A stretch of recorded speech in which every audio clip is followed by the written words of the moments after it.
OpenStack community. Bienvenue and welcome. Thank you for traveling to Paris. We are so happy you are here. To kick things off, please welcome Director of Engineering, OpenStack Foundation, Thierry Carré.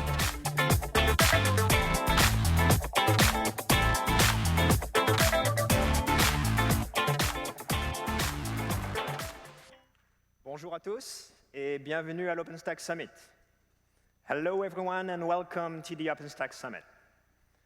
It is a great pleasure to welcome you here in the beautiful city of Paris. Some of you know I grew up in this city not far away from here. So this is our first summit in Europe, and I'm very glad we are having it here in Paris. I wanted to do a quick survey of the audience to get an idea. Could you please raise your hand if this is your first OpenStack Summit? Wow.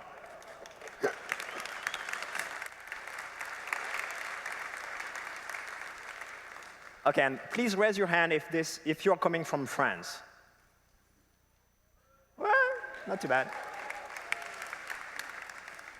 Okay, so when people ask me why we go through the constant madness of organizing those events every 6 months, my answer is this.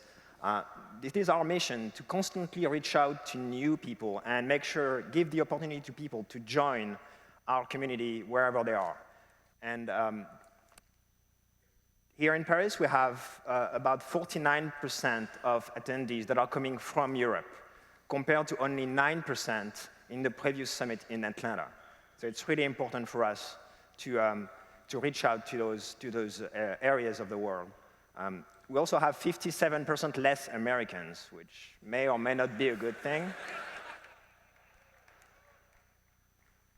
So I would like to thank again our headline sponsors, Red Hat, Intel, Ericsson, Huawei, and all our other 90 sponsors for making this event possible. If this is your first OpenStack Summit, it's actually multiple events into one. You have the main conference and expo hall here in the Palais des Congrès going from Monday to Wednesday. You have the Design Summit, where OpenStack contributors gather to discuss and brainstorm the content of the OpenStack Keynote development cycle. And this happens across the street in the lower level of the Méridien Hotel, starting from Tuesday and ending on Friday. We also have an Operators Summit, where OpenStack deployers come to share their experience and structure the feedback that they give back to development. And this happens today, and with extra sessions on Thursday. A small housekeeping item, because I promised I would say it.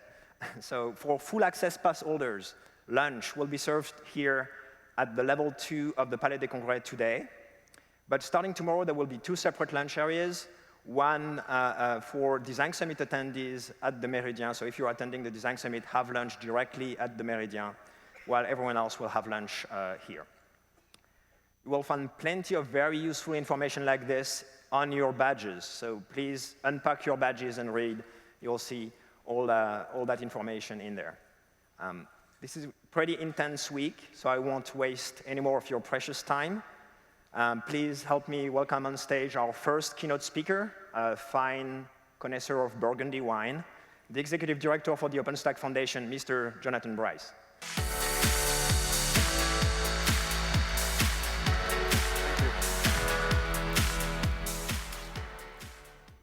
Good morning. Bonjour. Welcome to Paris. I am so excited to be here with you. And we have a really exciting morning of content that we have in store. So I'm glad that you are all here to join us and kick off the summit this week. It's going to be a great week. Thierry ran through quite a bit of housekeeping information in a short time. I hope that you're able to really take advantage of all the things that happened this week. There are great speaking sessions, a lot of great content, great opportunities to network, great opportunities to learn about OpenStack, to help set the future of OpenStack. And in case this is your first OpenStack Summit, we usually have a lot of great evening events. And it seems like our evening event sponsors have really tried to outdo themselves here in Paris this year. So I saw that Thierry asked how many of you are here for the first time, and it looked like quite a few of you.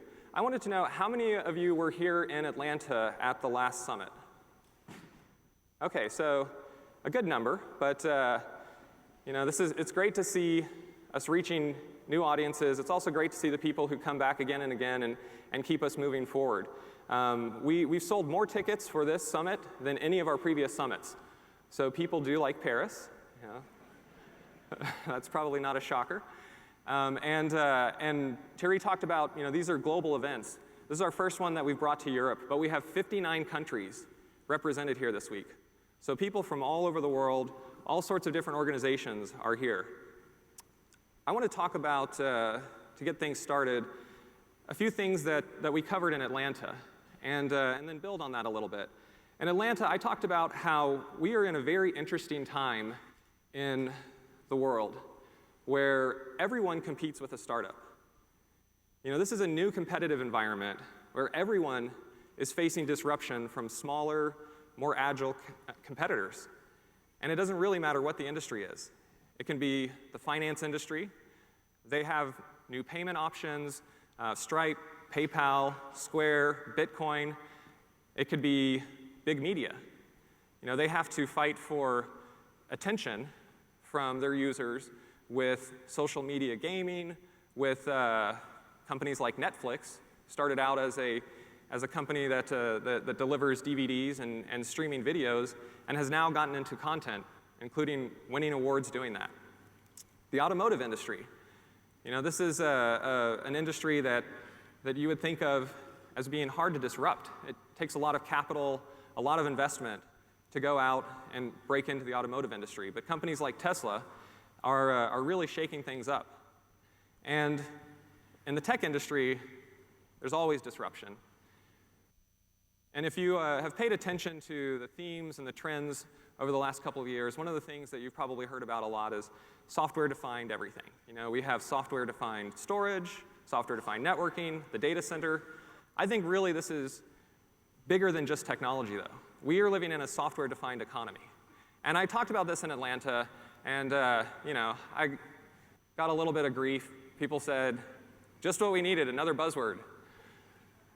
And it's true. There are a lot of buzzwords out there: social, mobile, cloud, software-defined everything. And you look at all of that, and it's enough to make you just kind of shake your head and go, what does it all mean? What does all of this mean?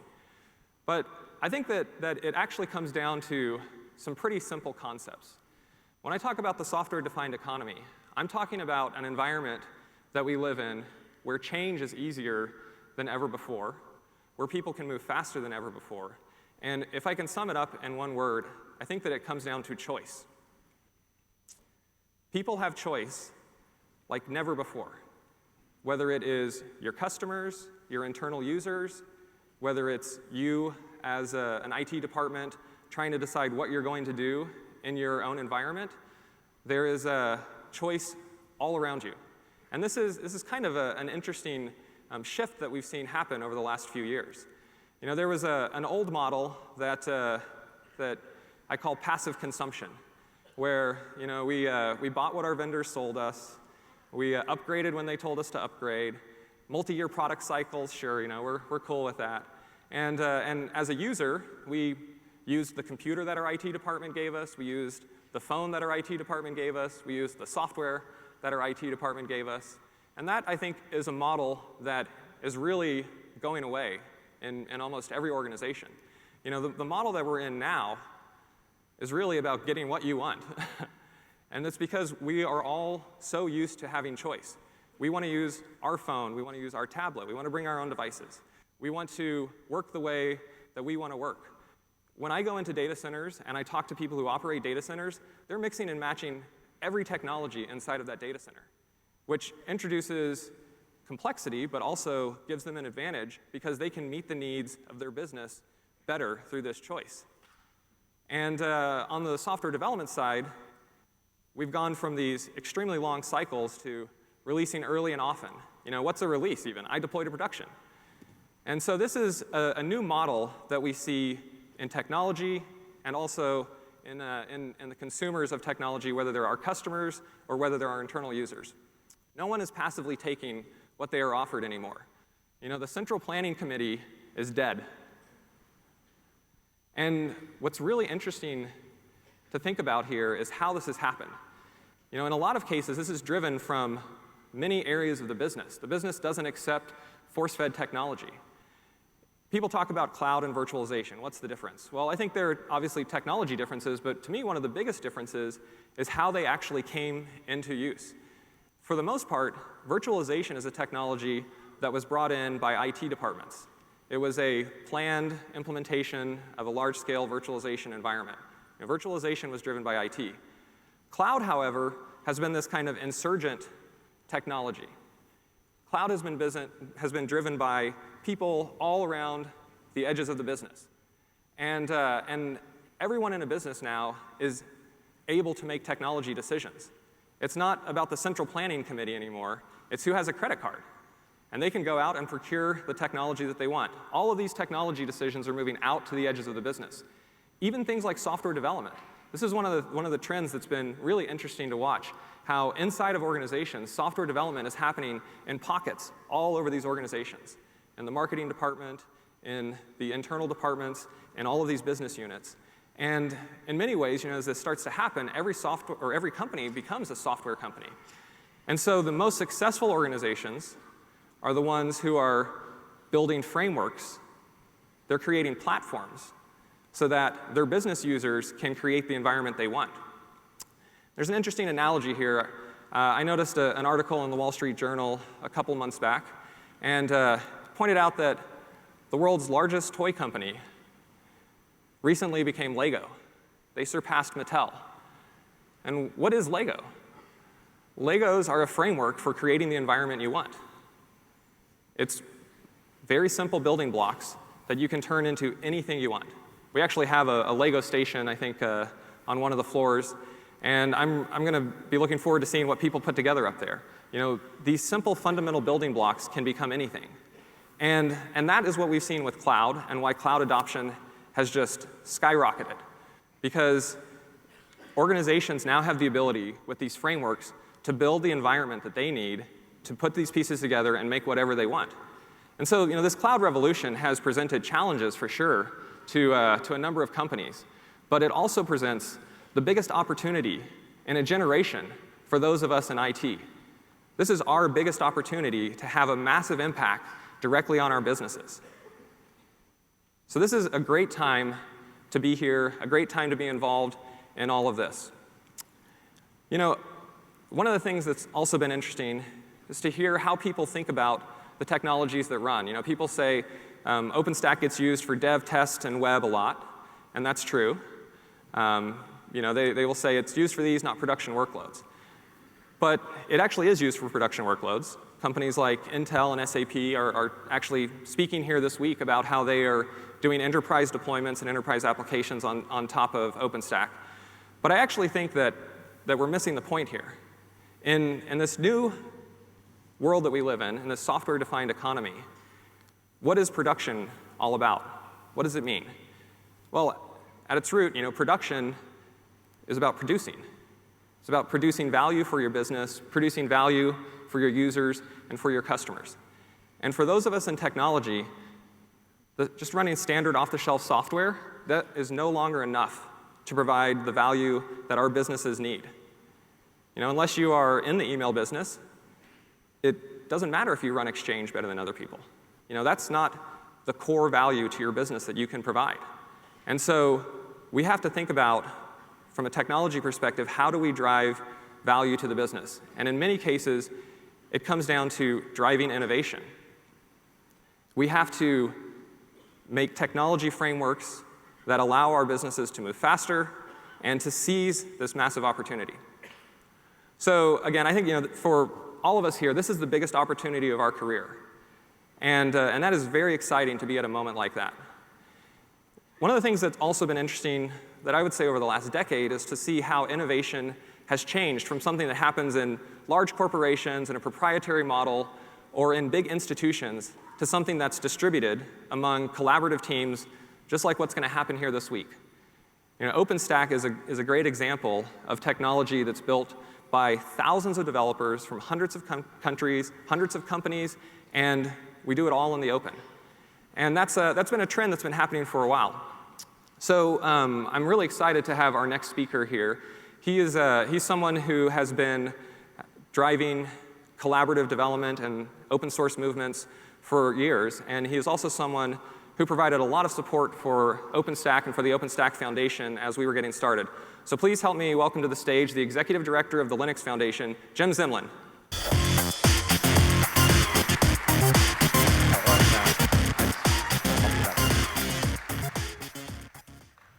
Thanks, Jonathan. Thanks for having me.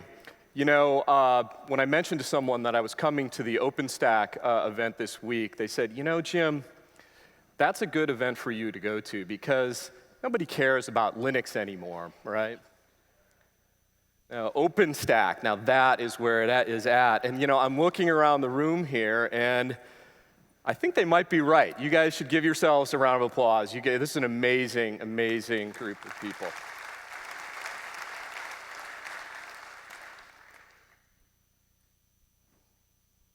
So what I wanted to talk about today is how open source is changing fundamentally technology. Open source is really redefining the tech industry. It seems like you hear on every layer of the technical stack, whether it's networking, whether it's cloud computing, whether it's the Internet of Things, web frameworks, you name it. In every sector of tech, there is a hot open source project that is really defining that particular category of technology. And the question that I wanted to talk to all of you about this morning is why? Why is open source so important, and how can you get the most out of open source? And Jonathan already mentioned one of the things that's happening that's making open source software so important. And that is the software-defined economy. Mark Andreessen put it well in an op-ed piece in 2011 when he used the word, software is eating the world. If you think about every aspect of our lives, whether it's mobile devices, automobiles, the cloud, you name it, the value in all of these things is really being driven by software. And in software, open source is eating the software world. What we're really seeing in software is a fundamental change in the way it's being developed. Moving from sort of a little bit of open source usage that people might have known about at the edge of the network, they weren't quite sure where it was, to really a strategic use of open source. To put it simply, there's too much software to be written for any one organization to write this software on their own. And so what's happening is businesses are recognizing this, and they're moving towards really a Pareto principle of open source, an 80-20 rule, where 80% of the software in any product or service out there today is open source. Companies are shedding commodity R&D. They've discovered a better, faster, cheaper way to create software. What this allows business to do is to focus on only the most important aspects of their technology stacks, only the things that truly differentiate that organization. Some cases, their differentiator may not be software at all. They can give all their software away because all people really care about are their users and the data. Think of it this way. The top 10 technology companies in the world spend round about $64 billion on research and development. This is largely an internal research and development spend. But what's interesting is 80% of the code in their products and services comes from outside of their organizations, from projects like this, like OpenStack. And so the question to ask is, if you're getting most of the code from outside of your organization, how are you managing your external research and development? And this is the thought I want to leave you with today, which is to get the most out of open source software across any component of open source, it's important to think about it systematically. And the best technology companies in the world, in fact, do this. Let me actually introduce you to a few people here. These are actually external R&D managers. Chris DeBona from Google, Eileen Evans from HP, Tsugikazu Shibata from NEC. All of these people run organizations in their companies with actually large groups whose sole purpose is managing open source software development, the consumption and the redistribution of 80% of the code in most of their products and services. This is critically important for you to do, because open source collaboration really requires a new set of skills.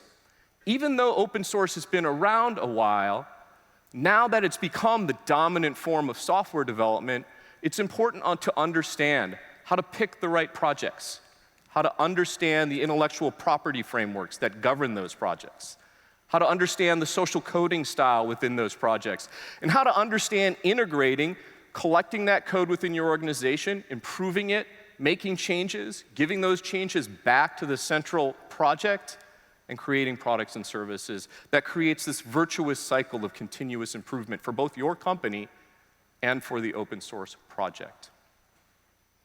This is an incredibly important thing for all of you and your companies to master.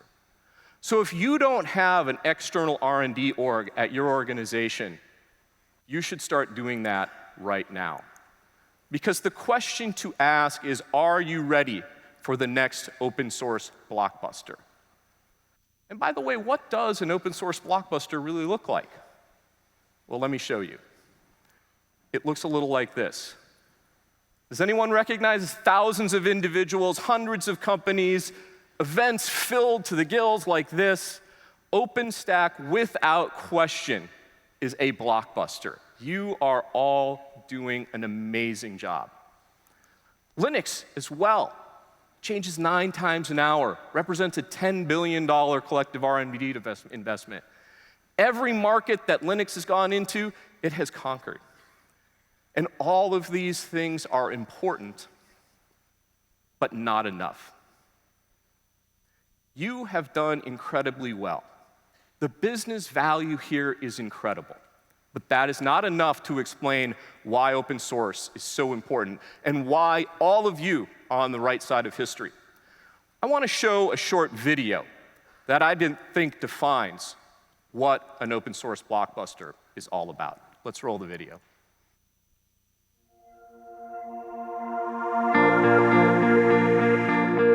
We had a family PC since about 2010, and in 2012, I heard of Linux, and I started experimenting with it a lot.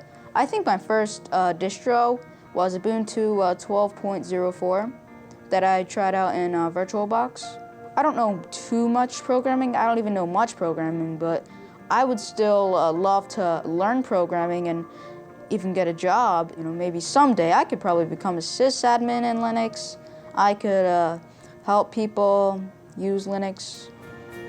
It was a school project. Of course, I decided to send a letter to Linus Torvalds. He was my hero, and I was actually doubting I would actually be able to find out, who I could send it to. Then I remembered how much I love Linux, and how much I wanted to meet Linus Torvalds. So I decided to send him a letter. All my other friends sent letters to, more Hollywood or internet celebrities, but I doubt they actually got flown to, a good place like this to meet them. Meeting Linus Torvalds was a great experience. Once the whole panel thing was done, he went out of the stage, went into my row, and we shook hands, and he signed my Linux Bible, and he gave me a copy of his Just for Fun book with a signature, of course. I loved meeting Linus Torvalds, and it was a great experience overall. I got to have so much goodies or swag, and it made me think, all these things like my future is going to be great, and I loved it.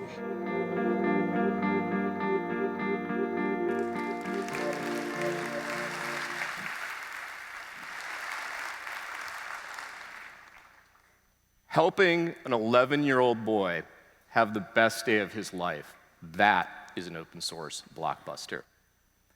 And when you're working on OpenStack, and when you're creating this wonderful code and thinking just about the business and maybe you're having disagreements, I want you all to remember, you are on the right side of history.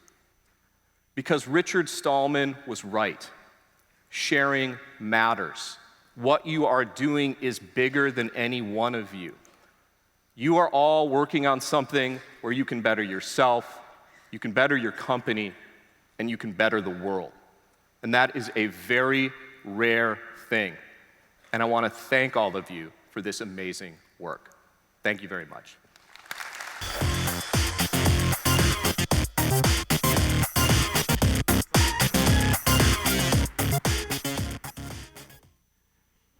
So thank you very much, Jim. That was great. I love that video. I love how he defines swag. I have some slides here. Thank you. There we go. So I think that Jim did a good job of putting this in the context of what we're doing across the industry and really across the world overall when we come together and work on these things collaboratively. But this is the OpenStack Summit, so I want to drop down a level now and talk a little bit about OpenStack. We have some great users who are going to be joining us through this morning and talking about what they're doing in their businesses. But to start with, we do have so many people here who are coming for the first time. I just wanted to level set a little bit on why you're here. What is OpenStack all about? At its most basic level, OpenStack is a set of software and tools for building clouds. And the code that comes out of the OpenStack community is used to take compute, storage, networking resources in a data center. It automates the provisioning, the management of those resources. It provides an interface. It provides an API so that your users can take control of their environment and manage those resources and really do more, do it faster. When we were in Atlanta 6 months ago, we had some new users who joined us there, and they told us about how they are taking this approach and how they are using it to change the way they run their business. One of the users that joined us was Glenn Ferguson from Wells Fargo. Wells Fargo is a very large bank, and they are facing these competitive pressures that we talked about. But I think Glenn made a very key point that ties into what we were going over earlier.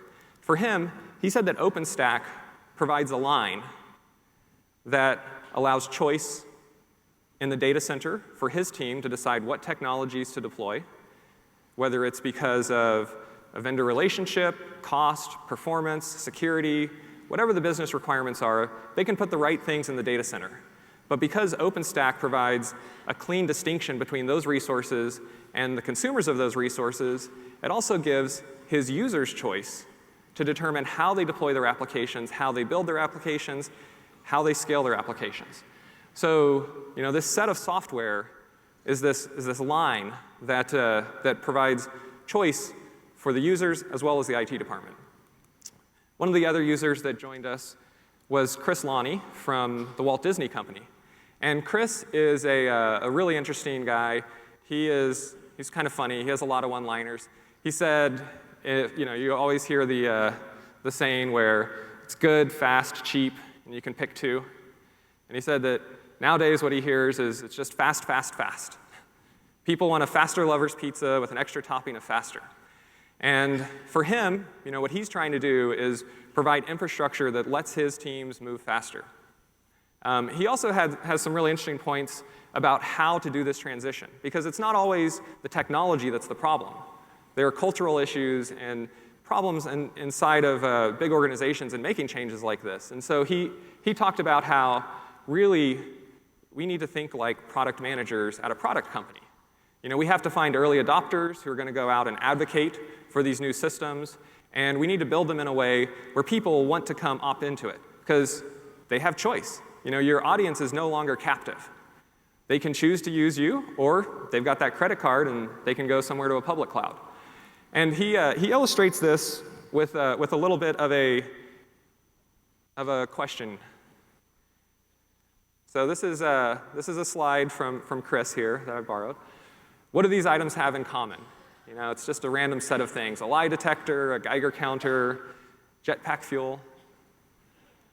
Well, these are all things that the professor invented on Gilligan's Island instead of plugging 2 holes in a boat.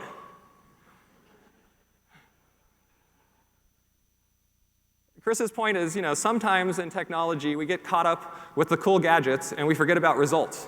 You know, that's what happened with the professor. And you end up stranded on an island. So, you know, when you are thinking about how to approach this, it's important to remember that, you know, these are technologies that are intended to help produce more value in the business. So now we're going to start talking with some of our users today. And I'm excited to have some new users that haven't spoken at our summits before. And we're going to start out with someone from BBVA.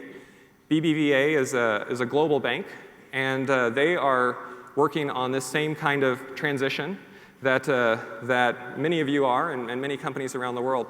So please help me welcome Jose Maria San Jose Juarez from BBVA.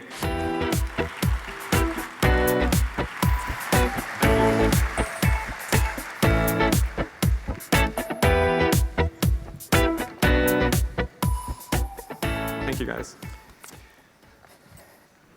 So you told me to call you Kema. So thank you for joining us today. To start off with, could you just tell everyone a little bit about BBVA and what your business is? Well, BBVA is a global bank, as you said.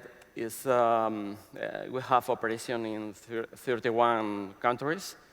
We have 11 banks around the globe, mainly focused into business. Retail banking, you know, is every people use usually. And customer investment banking and markets-related things.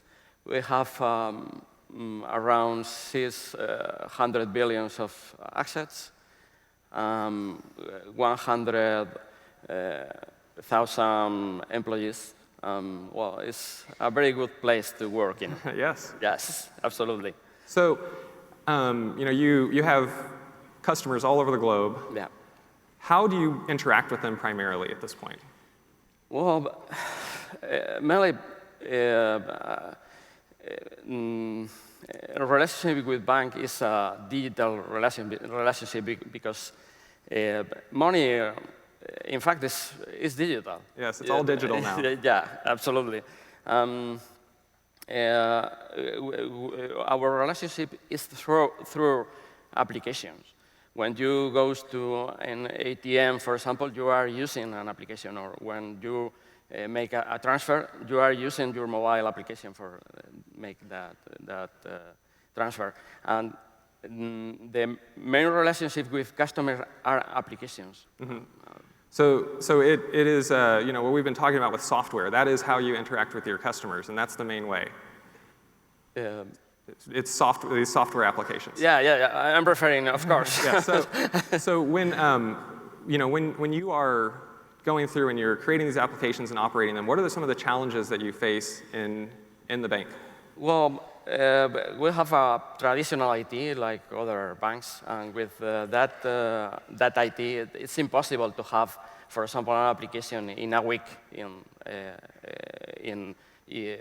by customers. We need more agility, more speed, and more reliability.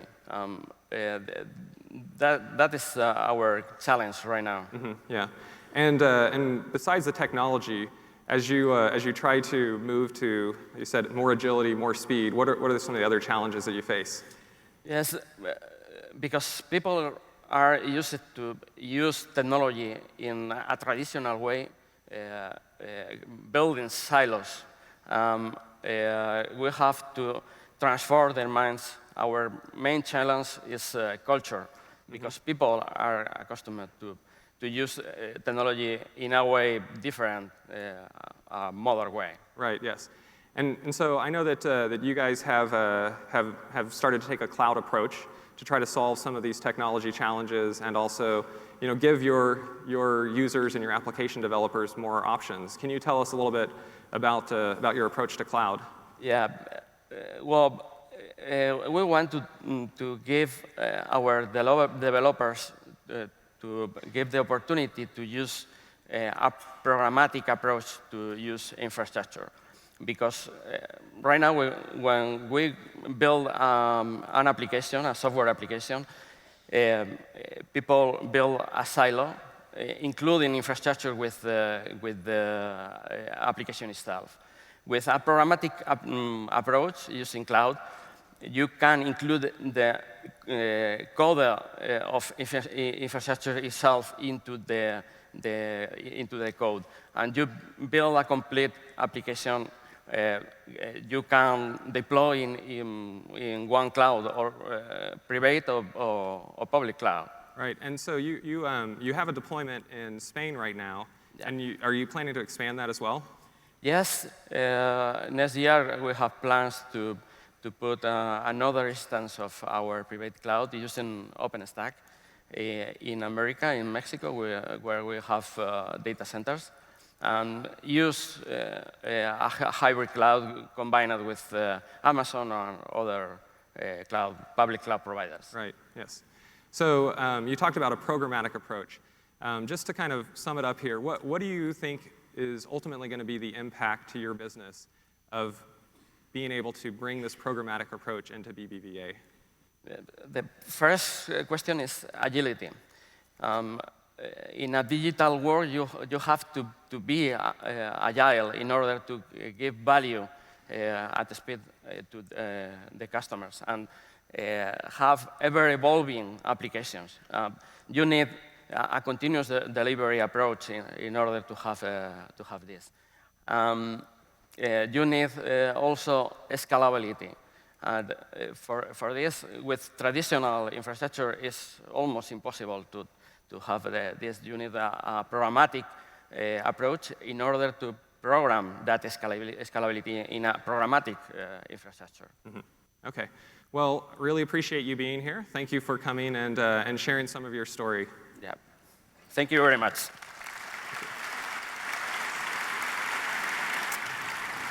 So, I just had a question that he was talking about applications being the primary interface for his users, and I think this is something that you see everywhere now. What is this?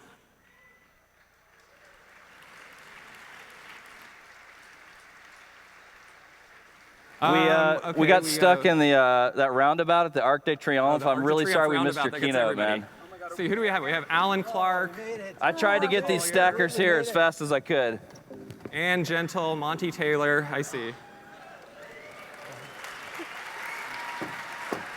Never getting in the car with Mark again. So you guys are a little late, but glad you made it. I heard your keynote you crushed it, man. I don't know. We were stuck. So could you valet park that for us, please? Oh, sure, yes. Yeah. All right, thanks, I'll man. take care of it. Thank you, Jonathan. If you could wash it, too, that'd be great. Wash it, too. So we have a car on stage here. What is this? This is not just any car. This happens to be a BMW i8 supercar. And you might be wondering why we have this car here. We've been talking about innovation and really driving innovation, allowing companies to do amazing new things. And honestly, this is one of the most innovative pieces of machinery that has ever been created. And I can't think of a better physical manifestation of innovation than this right here. And we are also very fortunate to have the company responsible for this car here to talk with us today. So please help me welcome the man responsible for the data centers at BMW Group, Dr. Stefan Lentz. Some may call this a concept car. It's lightweight, futuristic, and intelligent. But this is not a new car. This is every car we've ever built. Every BMW is created with efficient dynamics. It's our way of doing more with less. More power, less consumption. Joy is future-proof. Good morning. It's great to be here, especially to be here with that car on stage. They are incredibly hard to get, and the OpenStack people sort of managed to get one on stage, which is wonderful. This car is everything we as BMW want to be. We want to be innovative, we want to be elegant, we want to be resource efficient, and of course, we want to be joy to drive with. And that's very similar to OpenStack. The story that I have brought you here is our journey from our conventional infrastructure to a private cloud and the role that we think OpenStack is going to take in that journey. Just briefly, who are we and what are we talking about? BMW's data center is a global data center. We run about 12,000 OS images, half of them Linux and half of them Windows. We are over 60% virtualized, plus we have about 20% of the servers running multi-project Oracle and web servers. So 80% or more of our infrastructure is cloud ready. It is an infrastructure as a service. It is a platform as a service minus the cloud.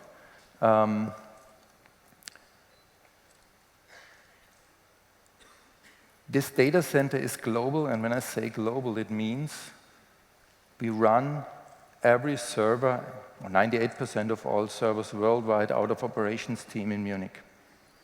When you are a project in BMW and you want a server deployed for like your application, 2 servers in Munich, 1 in Spartanburg and 1 in Australia, you get the same server and the same infrastructure, exactly the same platform. We standardized brutally, I must say, brutally over the last couple of years, our complete infrastructure basis. And why? Of course, we wanted to be cost efficient. Why can we run things from Munich, from Germany, from a high-cost country? And the reason is we automated so much that with the automation of our infrastructure, we are now about 25% more cost efficient than the best of our competitors in delivering infrastructure services. About 3 years ago, we found out that this path of standardization, of automation on a conventional level has sort of reached its peak or its end. We cannot become more cost efficient with conventional methods than we are now. And we will lose the advantages that we gain if we don't do something new. And the new thing that we saw on the market is cloud. So approximately like 2011 on, we thought of bringing all this automation, all this thing under one framework. And guess what we did?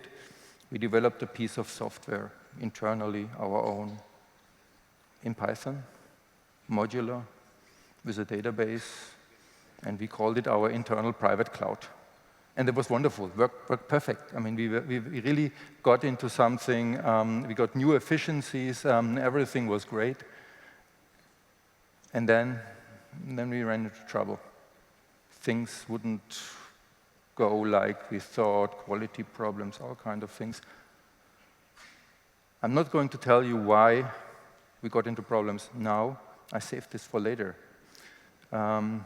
Because there's another story that happened approximately the same time when we first discovered that conventional automation and virtualization would not help us anymore getting more efficient and better for the company.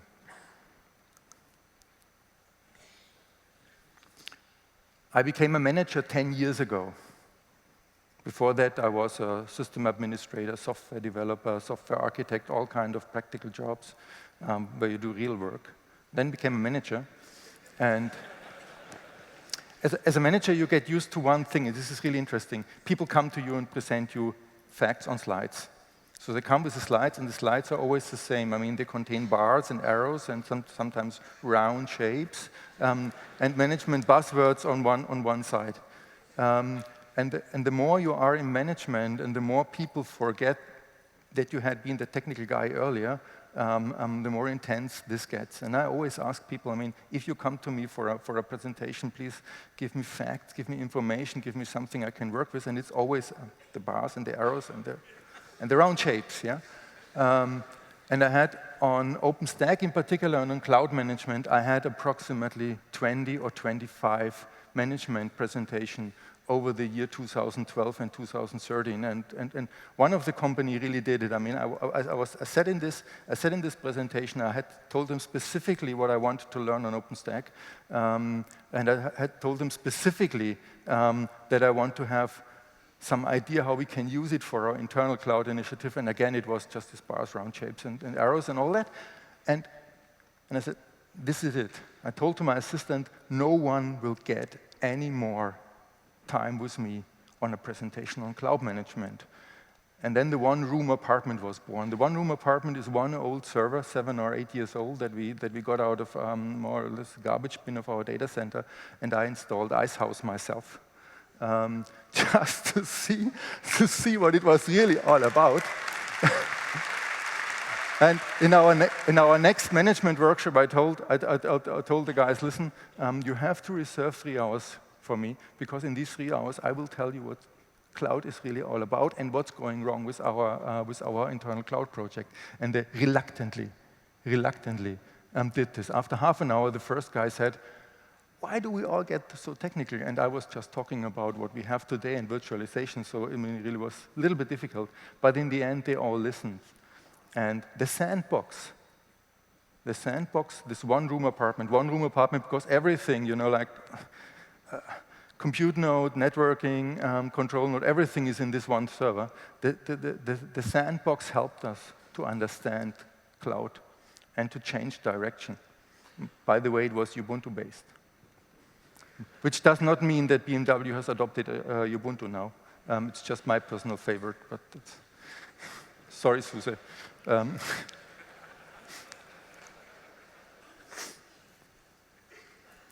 What do we see in OpenStack? After the sandbox, we immediately decided to build a semi-productive environment. So we have approximately like 16 terabytes of storage and 100 cores in a semi-productive environment. Semi-productive means we work with it in developing our own data center method on it, and we work with it to give certain user groups access to a cloud environment so that they can develop their things on that cloud environment.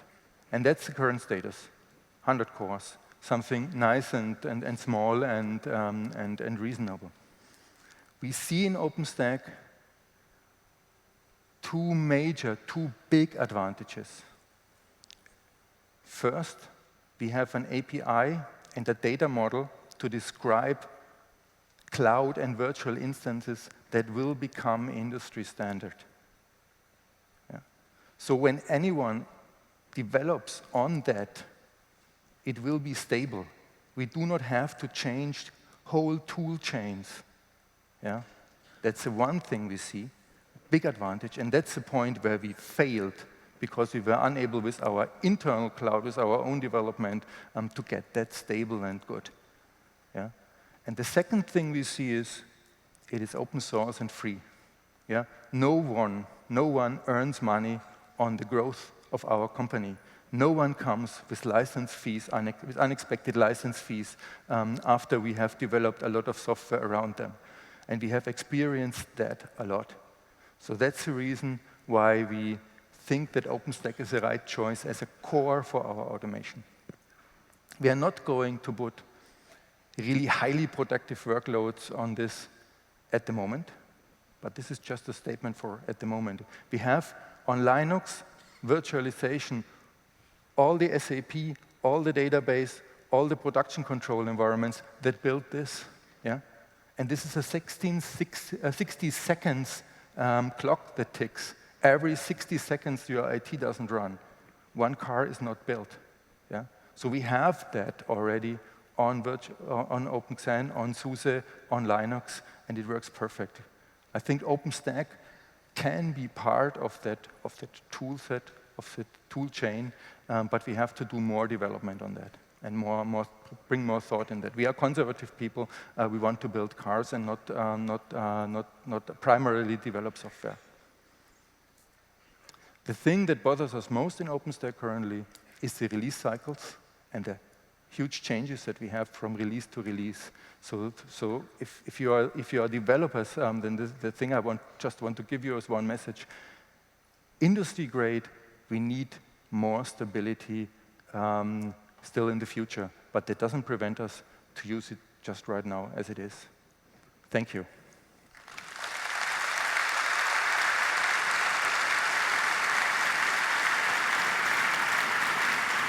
Well, Stefan, thank you very much for giving us that overview of what BMW is doing. Should we go park this somewhere? Let's park it. All right.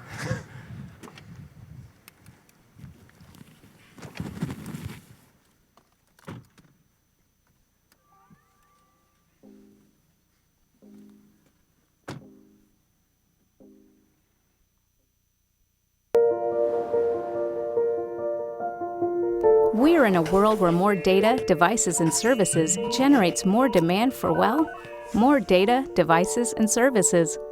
The heart of this growth is within the data center itself. Keeping up with the demand will require re-architecting the data center to create a software-defined infrastructure, or SDI.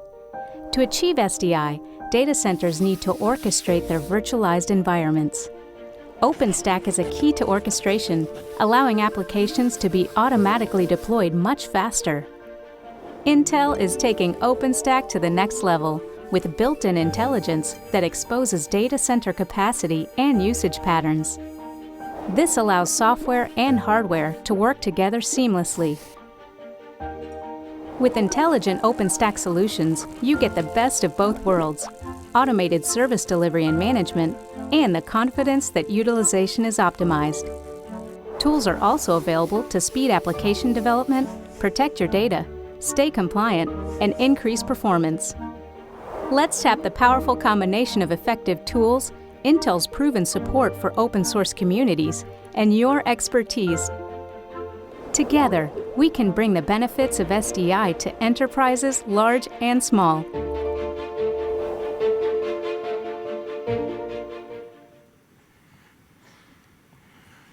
So I found a parking spot.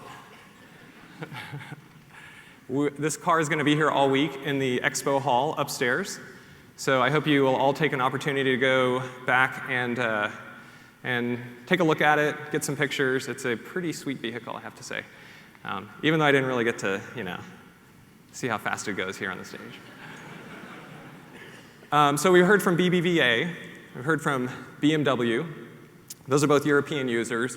Next up, we're going to hear from a user from the United States. And this is a case study that I'm really excited about because this is from Time Warner Cable. And this is a team that has done some amazing things in a very short period of time. And so I hope that you will find this really interesting. Please help me welcome from Time Warner Cable, Matt Haynes.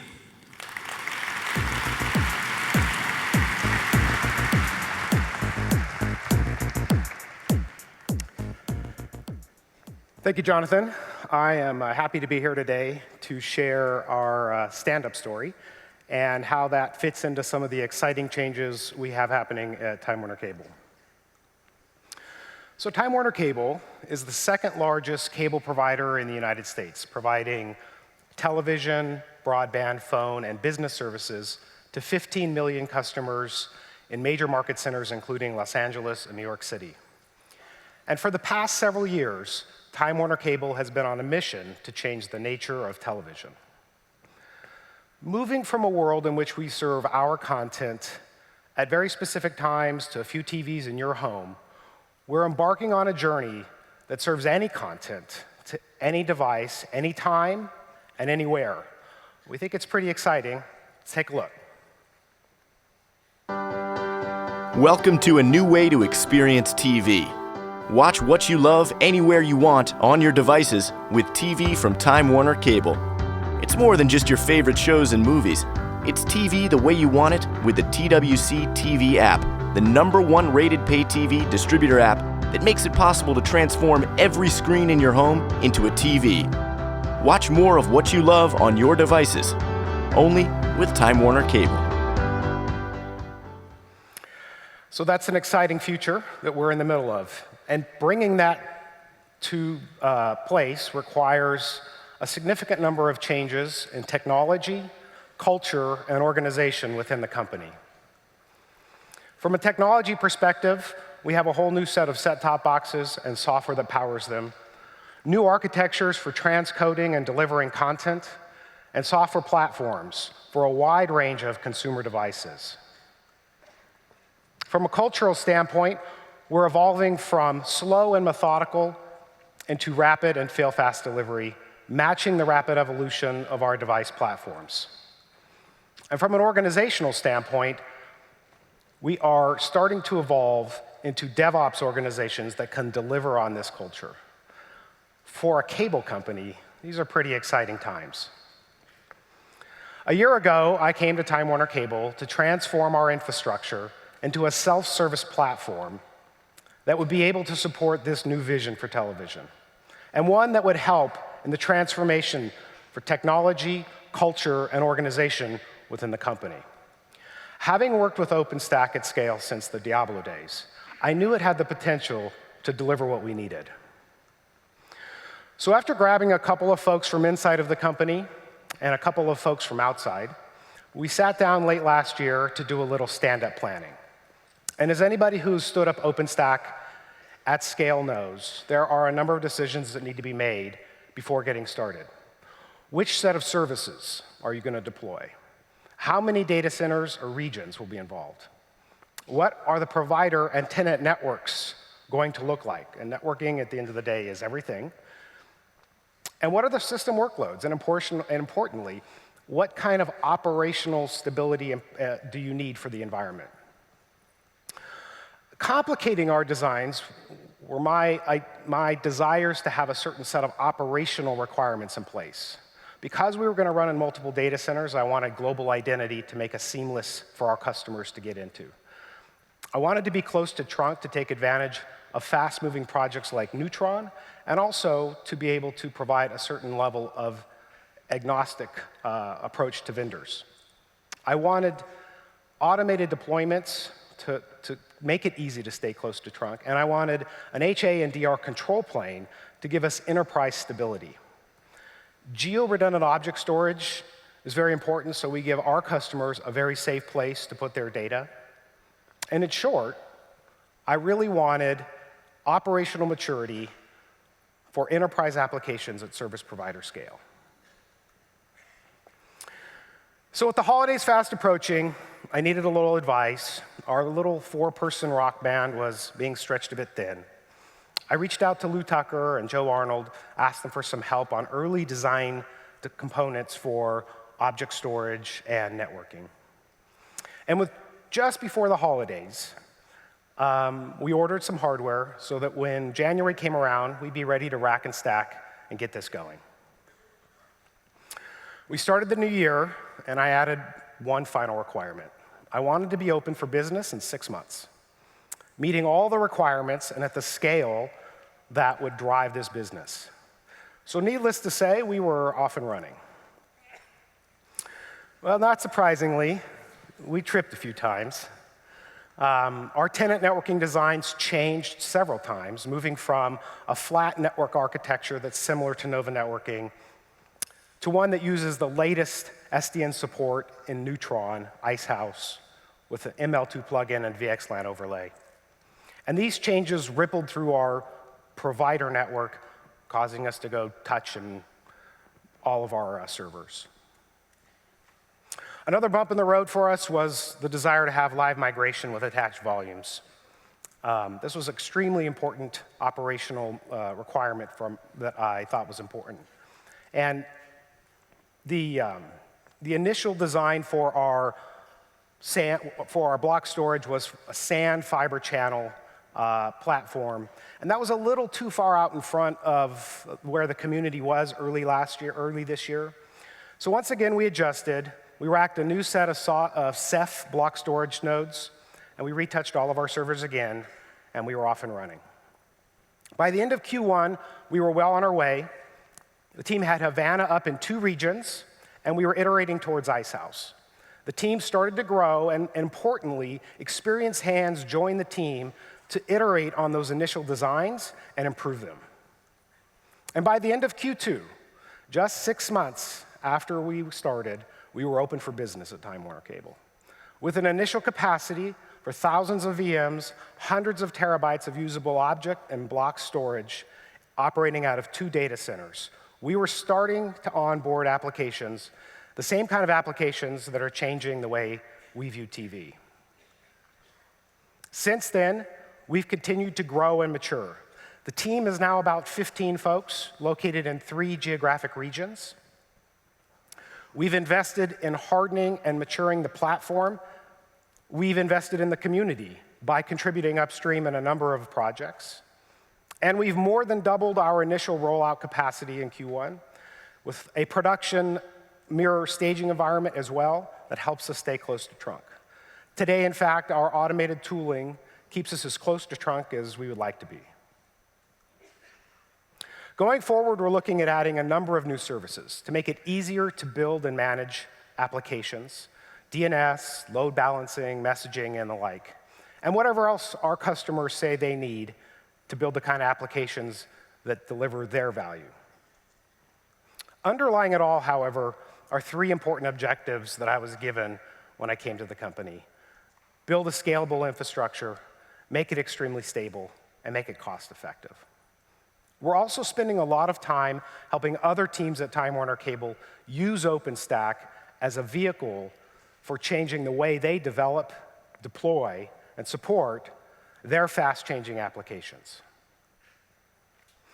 So for anyone out there who's thinking of standing up a mature private cloud capable of supporting enterprise applications, rest assured, today OpenStack is mature and up to the task, and partners are capable and out there to help as these partners have helped us. I want to thank the OpenStack team at Time Warner Cable, who have worked tirelessly over the past several months to deliver on these lofty requirements and kind of a crazy aggressive timeline. A few of the stackers are here. They'll be presenting the details and the nitty-gritty of the stand-up in a session Thursday morning at 9 a.m., hosted by SwiftStack over at the Meridian. I encourage you to take a look at that if you want to know the real details, and you'll sign up at the SwiftStack booth. And finally, I want to thank all of you who continue to deliver great community-developed software. As I said in the beginning, delivering on this ambitious plan of any content, anywhere, any device, requires significant change.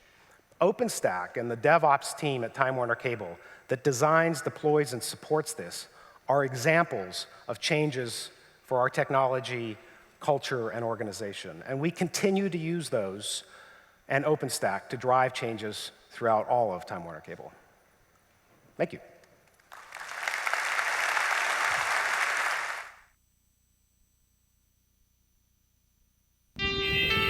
It was only a few years ago, OpenStack was just an idea between Rackspace and NASA to build clouds that are massively scalable and simple to implement. Now, that idea is empowering a community to change an industry. But technology alone is just technology. Technology alone does not ignite change. Technology alone does not push society forward. People do. And by developing technology openly, more people can participate. Are cloud companies profitable or just hype? We don't see OpenStack having very successful reality check. OpenStack is not the next Linux. Great success coming into the enterprise. There are thousands of engineers and hundreds of companies working together to help our collective customers move forward, to help solve the unsolvable at a rate of innovation that could never be accomplished by one organization alone. Together we press forward. Together we change the game.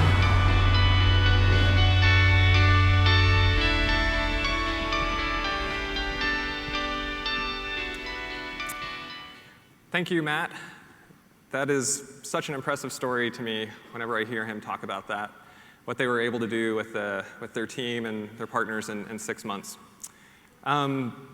So in Atlanta, we launched something, SuperUser, which is available at superuser.openstack.org. And this is really an online publication to catalog great stories from companies who are rolling out fantastic change and innovative environments inside of their organizations. One of the things that we wanted to do this time around was to actually recognize some of those organizations here at the summit. So we had a Super User Award contest over the last few months, and we got some great submissions. But we wanted to have an award ceremony here at the summit, and you know how seriously we take things.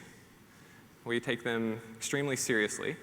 So we wanted to bring a real presenter to come in and run this award show for us. We were able to get somebody to come here straight from Hollywood who is going to be presenting the Super User Award. So please help me welcome our presenter, Guillaume Aubuchon.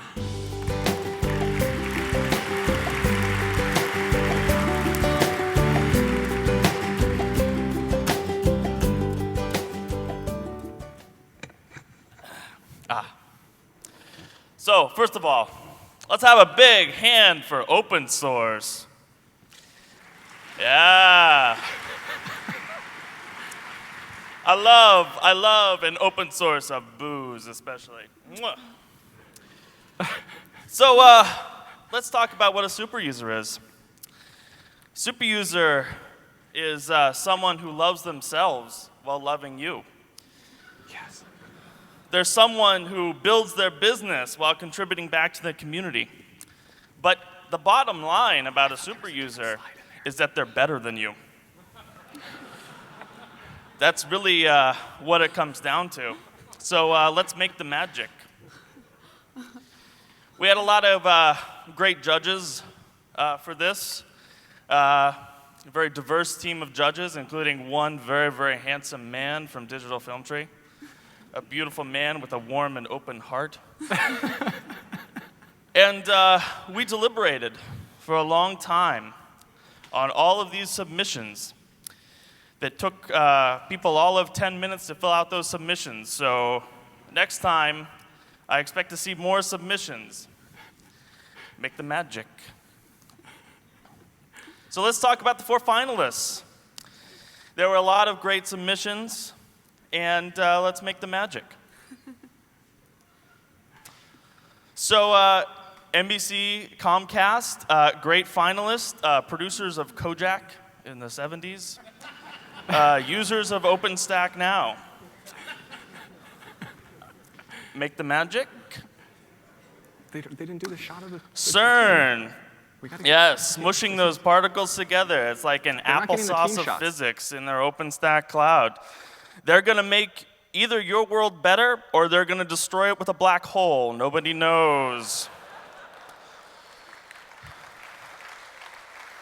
Make the magic. Make the magic. Make the magic. Somebody unjam the slide projector. Time Warner Cable, once again, Kojak marathons, Colombo marathons, all delivered to you by OpenStack. Late night infomercial, oh, that's OpenStack. And last but not least, the people who provided my outfit today, Mercado Libre. Selling the best in 70s wear all throughout South America. And we have one honorable mention. These people here, they would have won, but quite frankly, that would be cheating. They deploy over 2 trillion VMs, 2 trillion, whatever. They deploy a lot of VMs that make your life easier, but they can't win because they're part of OpenStack. Make the magic. And the winner is, drum roll please, CERN. You know it had to be. Let's see. Come on up here, CERN. Come on up here, Tim.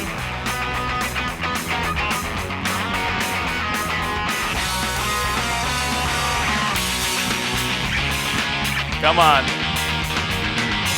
We're going to tell you what you won. Yes, of course. You win the BMW. Each one of you gets a BMW. No. First of all, we have this lovely, lovely, moderately priced bottle of champagne for you all to share. I'd like to give you all a hug, starting with you and you. Thank you for making my world a safer place from a scientific standpoint. And you win an all expenses paid trip to Vancouver next year, OpenStack Summit, May 18th, 2015. A float plane ride where you will experience the great wilderness of Canada, bears and all, and a massage from me. So let's have a great hand for CERN. Please submit your super user submissions next year. Thank you very much.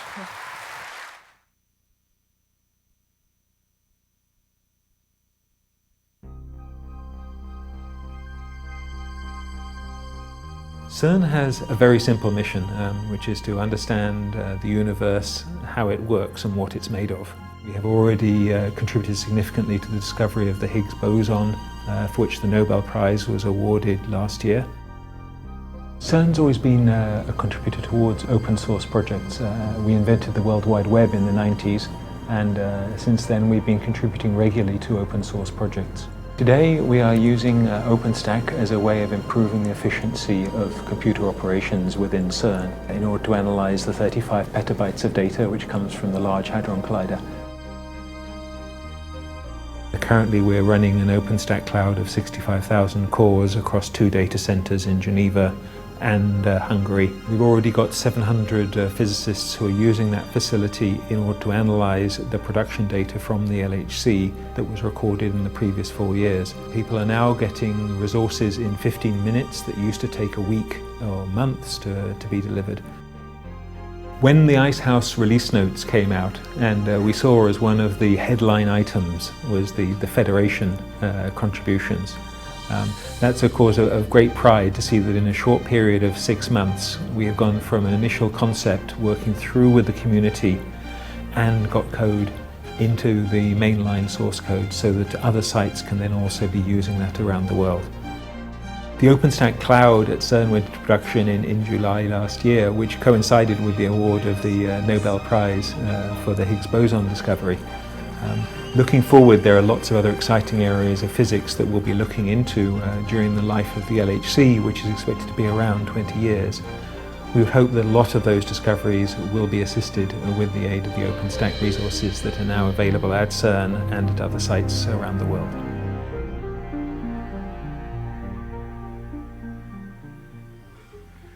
Yes, so congratulations to the team at CERN. We're so happy that you guys are our inaugural Super User Award winners, and we will do this again, although we may try to find a new host. So we're well into our keynote time this morning. We have one main session left that is really a power-packed panel from our headline sponsors. And you know that we are all about the users here. So this panel is going to be moderated by a user who has spoken at previous summits, and is going to be really, I think, getting some good information out of these panelists that is relevant to all of us who are interested in how we take the most advantage of OpenStack and how we work with partners and the community overall to do that. So I am really excited to welcome our moderator from Comcast, Mark Meal. Thank you.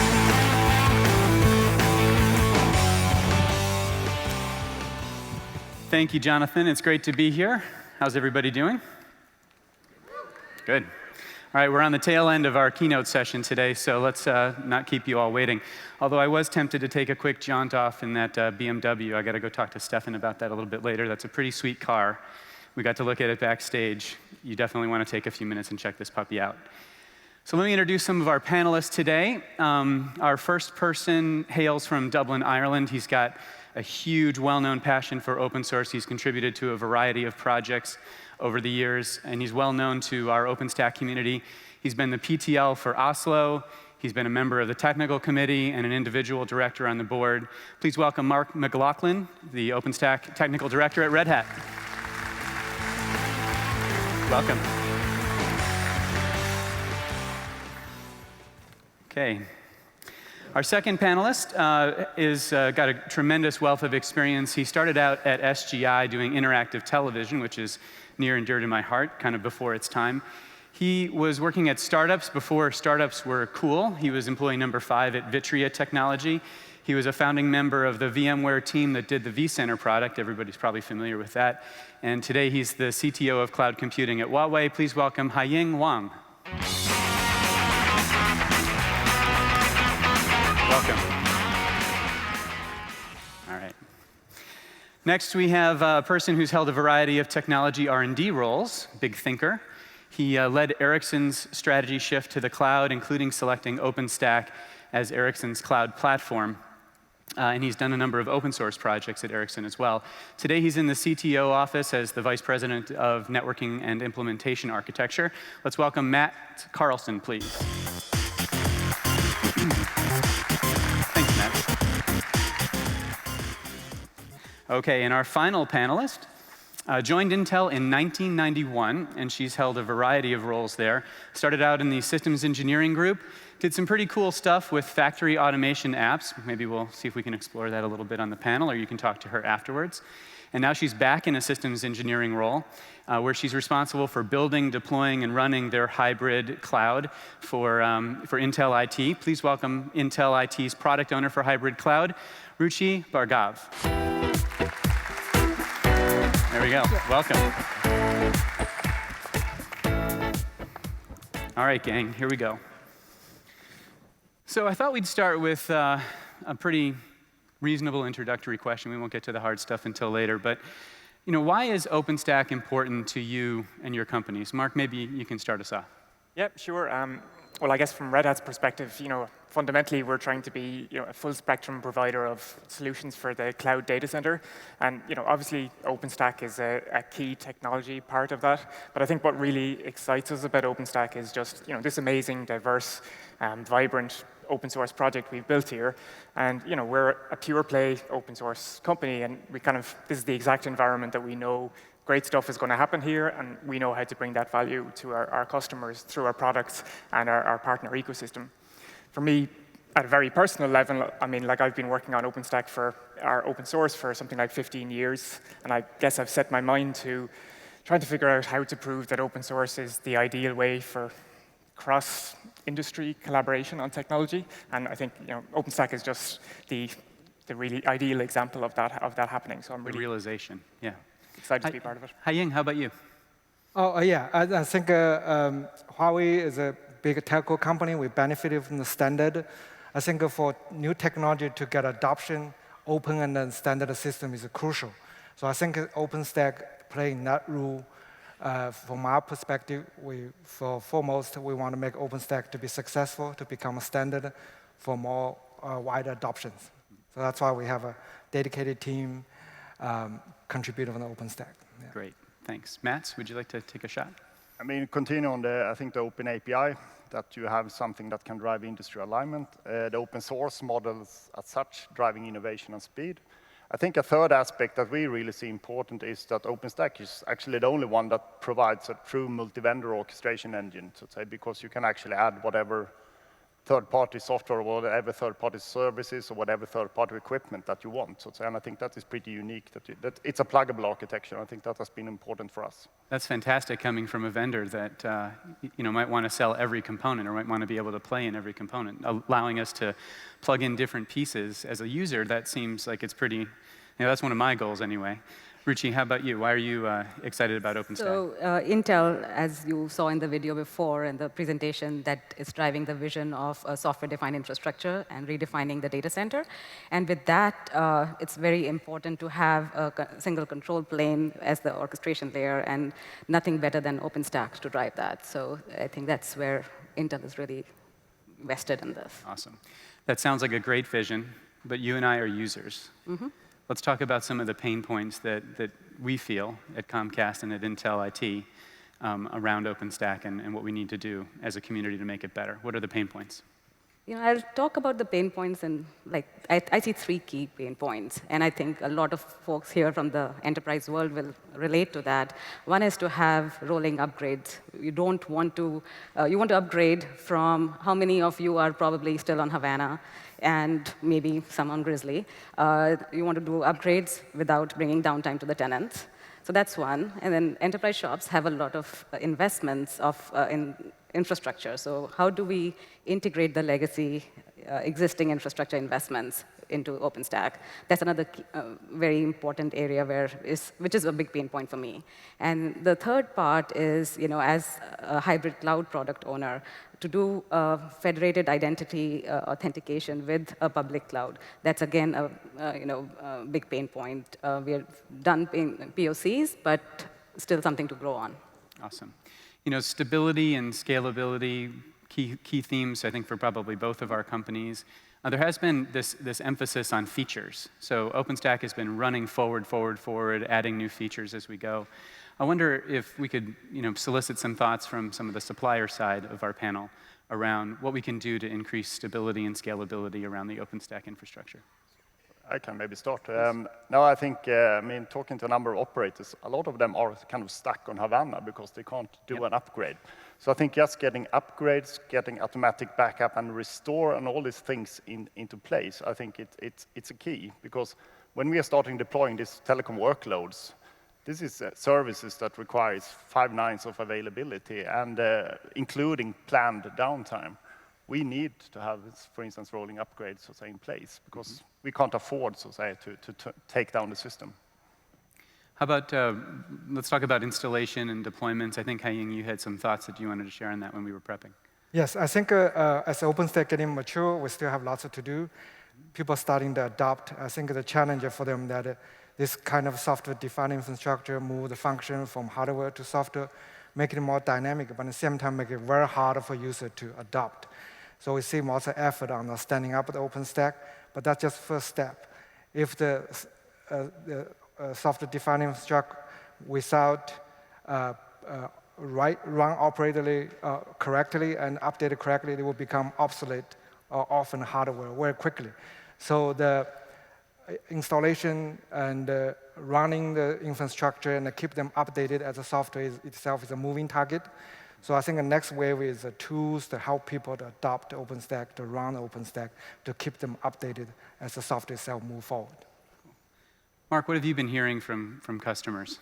Sure. Many of the pain points we hear from customers are similar to what Rishi talked about there in terms of upgradability and scalability and performance, operability, installation, deployment, ongoing management. It's all, it's all key parts of what's needed here. And I think, I think we are in the early days of OpenStack, and pain points like this is not something we should be afraid of talking about. It's just part. We're all here together in the sausage factory. All publicly, and we're all keen to make it work. You talked a little bit there about features versus working on the core aspects that we talked about there. And I celebrate both, right? The community is growing here. It's a diverse set of interests. Some people want to work on kind of expanding the scope of OpenStack and adding new features and competing with some of the other cloud providers out there. But there's still a very strong core group of people on the project wanting to improve the core. Yeah, let's talk a little bit more about some of the stuff around the core. So it's not uncommon when you build software that you sort of get the core features right, as you were saying, and then you start to sort of flesh it out. As an operator, one of the things that stresses me out a little bit is a lot of the tooling around the infrastructure is later to market, so to speak. Running it in an automated way, or sort of automating this piece of the puzzle versus just kind of doing things manually. The monitoring tools, the accounting tools, things like Salometer and so on. Any thoughts about what the next sort of wave of priorities need to be and how far along we are getting the supporting infrastructure working? Somebody's got to jump in. We can't sit here for 20 minutes. Yeah, I think I just follow what I just said. I think the tools that help people to adopt OpenStack is crucial because the traditional IT tool is no use in this environment. So I think I already see the effort, lots of startup and also an open source project in working on this area to address the pain point for the end users. So you can, around the systems, you can stand up and keep them updated. You have a punch list. You want everybody. We got like half the development community here. Yeah, well, I say many open source projects and the Triple and others, and Huawei have one called Compass, addressing the standing up, operate, and I think we need more feedback from user to drive the adoptions. Perfect.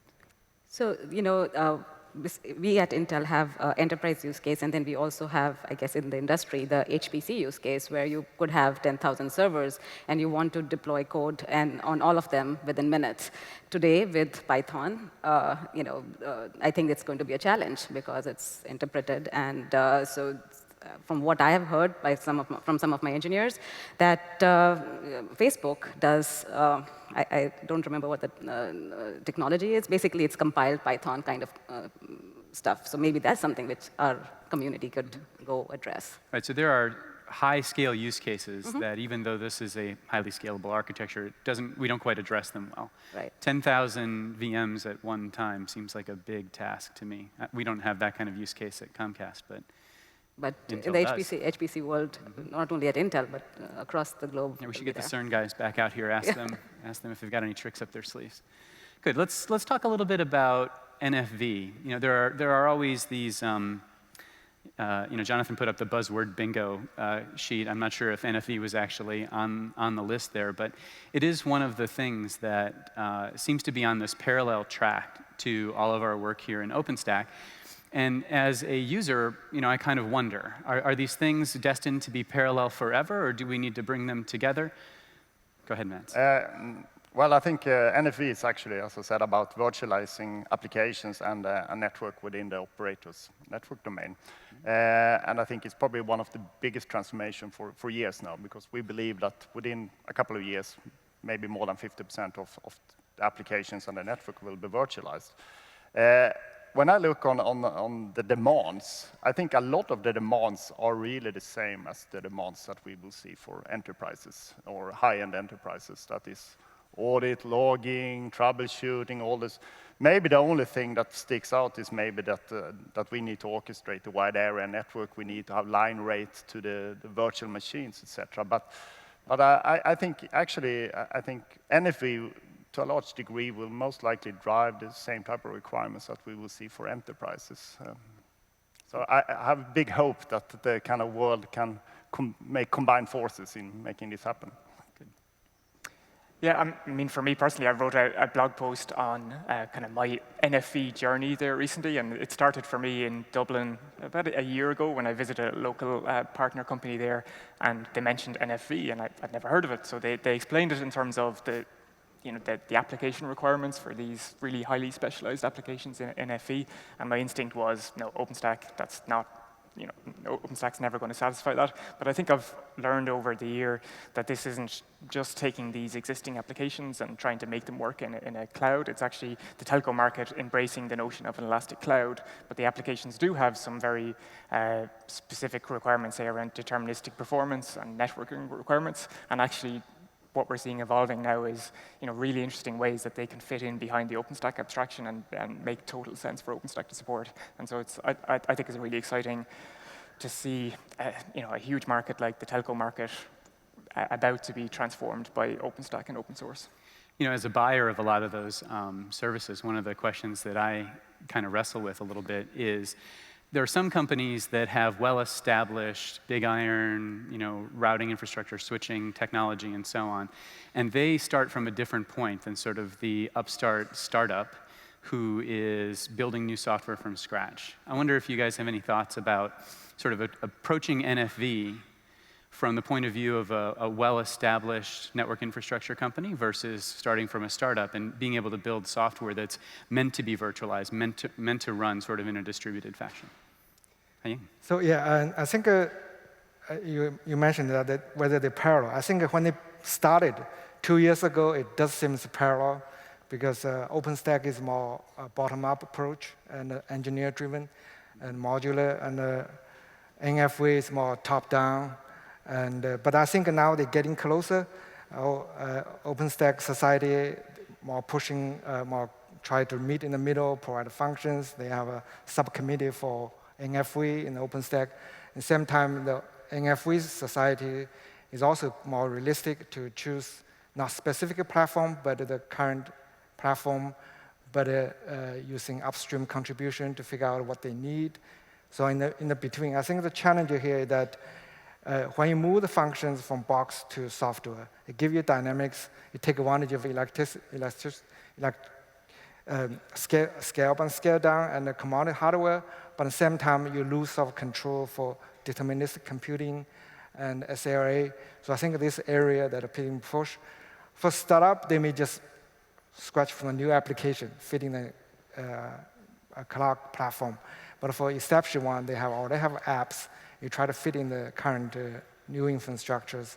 So this is a challenge that are a little bit different, but I think it's getting closer. I think it's very promising that maybe next year they will see them more working closely together. Yeah.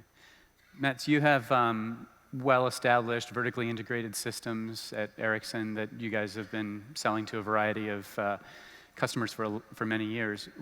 How do you guys think about NFV and the move to software? Are you starting from sort of your foundations and what you've got, or in some cases, are you starting fresh? I mean, we used to, as I said, we are still delivering boxes with like these 5 nines of availability, as we say, on the service level. I mean, everyone expects that the phone works, whatever you are traveling the world, that you should pick it up and get the phone, and it works. And of course, the characteristics will not be less when we're going into cloud. So we actually see this as a big opportunity to really kind of speed up service creating of new services, speed up deployment and rollout of new services, because if we don't have to ship in the box, we just have to kind of put the application there. I mean, I think there is a lot of benefits going this journey in terms of speed in creating new service, speed in deployment, which can't be done with a kind of box-centric approach that has been the history of telecom. What does a community like the OpenStack community need to do to make it easier for a company like Ericsson or Huawei to embrace the model that you just described, where we have this rapid iteration happening in the OpenStack community, but we're trying to build very stable, very reliable lifeline services in many cases on top of that infrastructure. What does the community need to do to make that easy and palatable for a company like Ericsson or Huawei?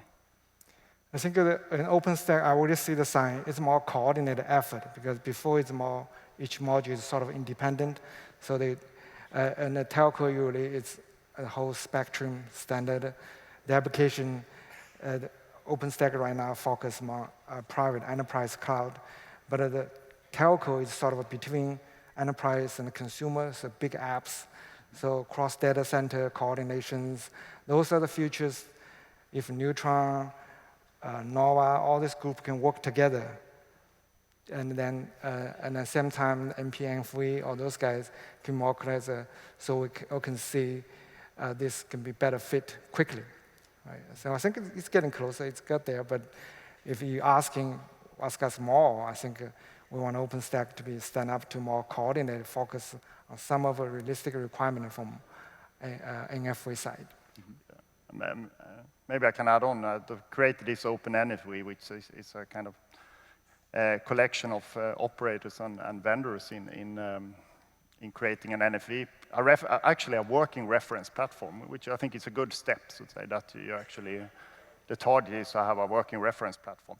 But I think going into what Haiying said, what I actually think is that we can actually try to bridge the requirements, so to say, the things that needs to be done in a synchronized ways over the life cycle, so to say, roadmaps over maybe a number of OpenStack releases. I think we can help out in groups like OpenNFV, so to say, to help out the community and the foundation to have a more, so to say, to drive the NFV requirements in a bit more structured way instead of per product.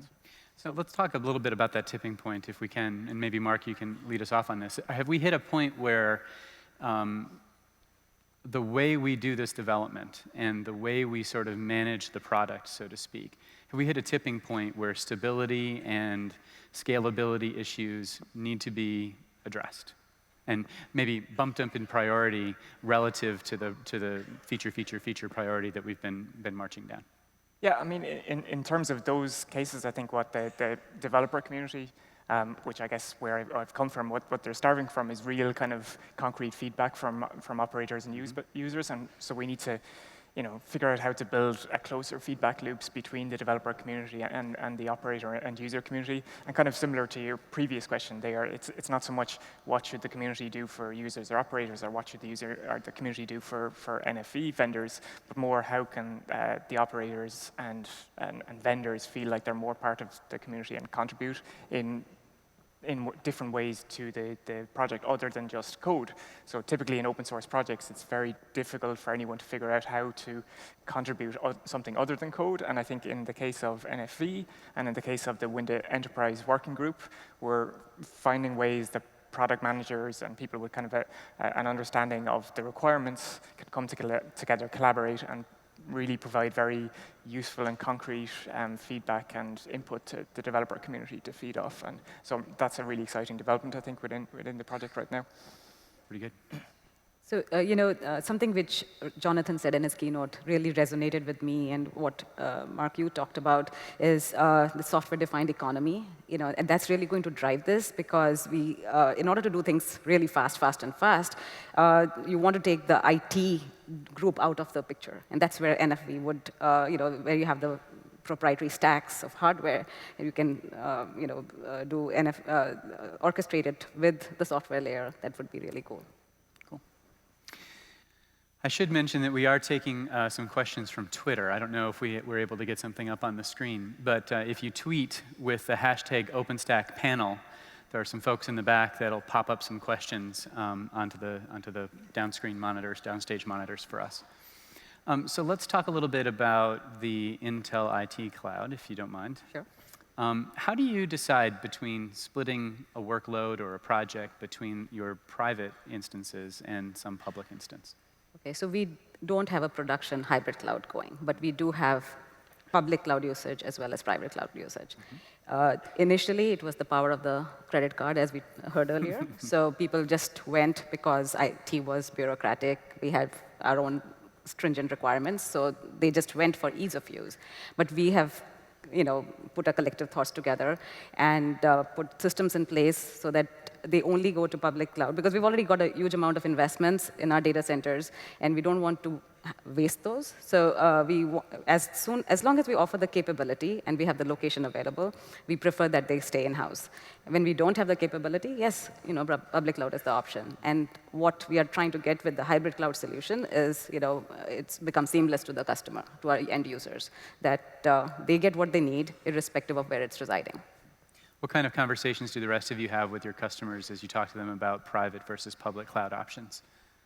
Yeah, I mean, I guess at Red Hat we've been talking for years about the open hybrid cloud and kind of our vision for that there. And I think there's still huge opportunities there. And I'm particularly excited around OpenStack, the opportunities around an open hybrid cloud that's actually built on the same kind of underlying technologies. So we can expect plenty of OpenStack-based public clouds and plenty of private clouds. And I think that gives a real, a really strong basis for making this hybrid cloud use case real, and really kind of experimenting with all the different ways that you can use that, whether it's spill over into the public cloud, whether it's kind of doing your dev test in the public cloud but running production in the private cloud, whether it's if you've got kind of large-scale Hadoop clusters you want to run for a short period of time, you've the choice of whether to run that in-house or on the public cloud.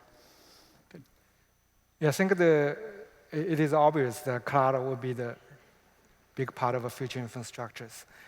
But I think that at the same time, the enterprise always exists, so public-private cloud will be always exist at the same time. The bridge them is nature, so on demand, those features hybrid cloud can realize for the enterprise. But at the same time, for the governance and security, the private cloud can satisfy the company need. So I think OpenStack bring a great opportunity for that, and they try to mirror the success of public cloud in the form that most enterprise can consume. So like Amazon, you can compatible with OpenStack, and then now some people are even doing Microsoft and Google. I think So this is inevitable, and there's lots of challenges because both sides is a moving target. So synchronize them, and it will be challenging. I think Intel doing a good job. As we have some customer, they're also trying to bridge them all, but they basically use OpenStack as a general platform to API to connect them all together. So at least from management perspective, operation perspective, it's a one interface for both sides. Although behind the scenes, they are still a bit different as time goes, and eventually will be more consistent. So I think a product cloud will be the future for. Great. So let's jump in maybe into our last topic. We've got about 8 or 9 minutes left. Let's talk about talent. I'm a big user of OpenStack. I need to hire people in order to help me figure out how to build it, what to build, where to build it, how to operate it, keep up with all the releases, and so on.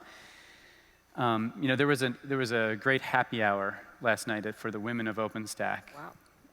I think you got the opportunity to be there. You want to tell us a little bit about it? Sure. So there are 2 events being held at the summit. One was a happy hour for women of OpenStack, hosted by IBM. I think a great event. I believe they've been doing it since the San Diego summit, and hopefully they will continue doing it, or somebody else will. It brings to the point of bringing diversity to not only our developers, to our users, to all aspects of the community. And it's true for any business. The more diversity you have, the better it is. And from a talent perspective, as you all know, 50% men and women graduate out of college. So if we don't target that segment of the student graduates, we are going to be missing the boat. So I think as a community, we really need to focus on that. However, if you want to talk about general talent developer? Well, let me just comment on something that you made me think of here. So isn't it interesting that one of the strengths of open source in general is the diversity of all the use cases, the developers, the perspectives that come to an open source environment? And here we are in the OpenStack community really trying to drive diversity into the development community. And there is, I think, it's no secret that there's sort of one area that we always seem to fall a bit short in, and that's having women inside the technology organizations in general, and specifically inside OpenStack. I think it is fantastic, and I applaud IBM for hosting the Women of OpenStack event last night.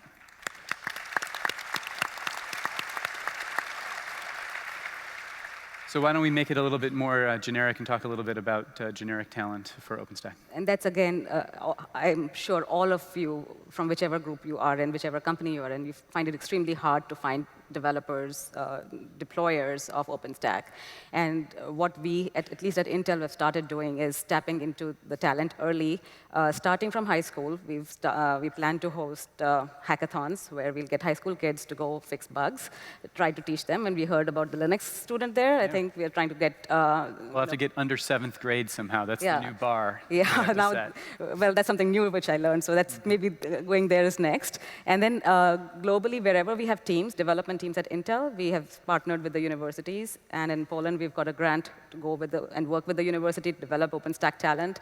In Guadalajara, we work with the university, and besides the US universities. So you're really thinking of it as a pipeline that you have to start very early in the talent selection or talent development process, and you're starting it all the way back in high school. Absolutely, and it's, if we go back to the Linux days, I think we have to learn a lot from them, and we went through the same path. We've got a huge community there, and OpenStack needs to just follow that path, in my mind.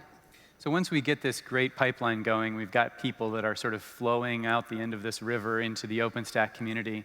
What do we need to do to mentor them as developers in the OpenStack community? Yeah, I mean, one example of what's going on is just over this weekend, the OpenStack Foundation organized a upstream training session, I think, and they had over 60 new developers join that, and the foundation and the volunteers there mentored these new developers and showed them the processes. I mean, at Red Hat, we're, I guess, used to trying to grow new talent and find people who have a real passion for open source and really understand the collaborative environment that's needed here. And it's really an inexact science, and I've yet to understand how to predict whether a really strong developer is going to be successful in an environment like this. So I think it's really for anyone getting involved with the project, it's just a question of giving it a shot. Don't be shy. Just step up, get to know people, see where you can kind of find your niche and contribute, and see what happens. It's really good fun if you can kind of figure out how to play in this environment. No, and I think it's also give new designers a lot of spare time and just tell them that you can sit down and review OpenStack code and participate in reviews, because I think that is often the best way in, and just give them the time so they get acquainted to the process, etc. Give them the opportunity. Yeah, and I mean, you have to spend a couple of months, let's say, to train, and that is probably the investment you have to take in a lot of cases. Well, maybe that's one of the challenges. There's so much to learn that there is a long spin-up time. You know, one of the things we measure at Comcast is how long does it take a new developer to sort of get productive. And it might be that it's long for a new developer to get productive on a piece of OpenStack. What other challenges have you guys encountered as you've tried to bring development resources into the OpenStack ecosystem? So I think Huawei's OpenStack journey is very compelling.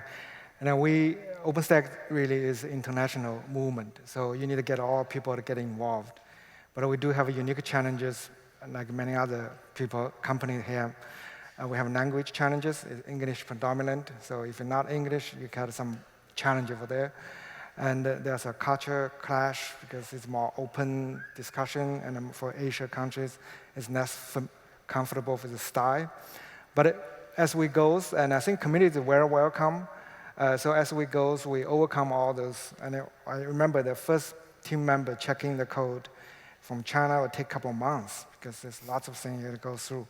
But after you build a confidence, you have a core team, you build on the success, you give people have a choice for freedom of choice, so they can do whatever they feel comfortable, it will come on now. So as within 2 years, contribution dramatically increase. I think that's a tale story. I think I hope more people involved really make it a global movement to make this standard more successful quickly. Excellent. All right, well, with that, I'll just say thank you very much for participating in the panel. Can we give our panelists a round of applause, please?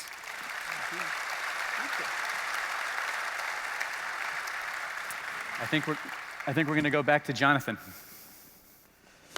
How was that? Did we do okay? Yes, that was great. Thank you guys very much for joining us. Thanks. Thank you. Morning, Jeff. One of the things that I actually really appreciated about that panel is all of these people are very involved in OpenStack. You know, these are people that are working in the community and building products and working with customers every day, and that's great to see all of the different perspectives that we can get here at the OpenStack Summit. So we are almost done here. Just a couple of things to mention. In Atlanta, one of the other things that we launched was the OpenStack Marketplace. This is at openstack.org/marketplace online. So you can go and check that out. You can find out about all of the products and services that get built around OpenStack, on top of OpenStack, with OpenStack inside.